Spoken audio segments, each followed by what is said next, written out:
Give me 5 minutes and I'll guide you through the exact steps I took to make this personal website with Cursor.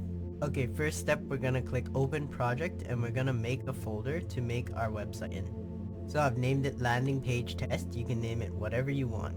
And now we're gonna go to the prompt window and we're gonna type in this prompt. So you are a world-class prompter.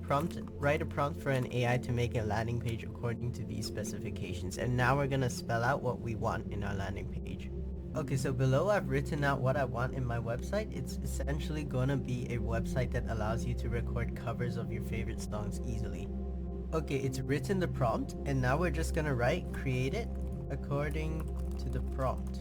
Okay, it's created the landing page, and in order to see the preview of it, we're gonna just write npm run dev in the chat. Alright, and it started the server for us and brought us to the page. If it doesn't do that, then just go to the website it tells you to go to in chat. Usually it's localhost 3000. Okay, so here's our website, and now I'll show you how to get it live. First, we're gonna go to GitHub and we're gonna log in, and then we're gonna click new. So we'll create a new repository, and then I'll click create repository. Then we're going to go to create a new repository on the command line, click copy, and then go to Cursor and then paste it in.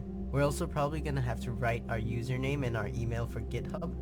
And if it's still going, we're just gonna click cancel and then send our message.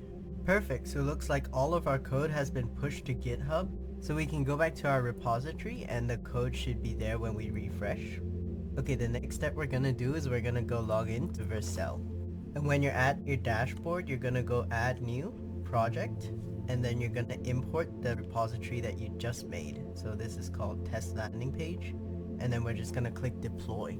And just like that, it's live. So we can click it, and this is the website. You can actually share this with your friends already. It's already live and it works. I'm in an incognito window and I can still access the website. But I know a lot of you are gonna wanna put this on your personal domain, perhaps your company domain or your own domain. So I'm gonna show you how to do that right now. We're gonna go back to vercel and we're gonna click add domain. In here we're gonna click add, and then we're gonna type in your own domain. So I'm just gonna use this. Once you're done, click add domain. Okay, now when you first do that, you're gonna see invalid configuration, but not to worry. We're just gonna take note of what's said here. So cname, test, and then this. So we're gonna go to the website where we bought our domain from. Go into the manage domain section, and we're gonna go to the DNS settings. We're gonna add a new DNS record and just follow that thing exactly.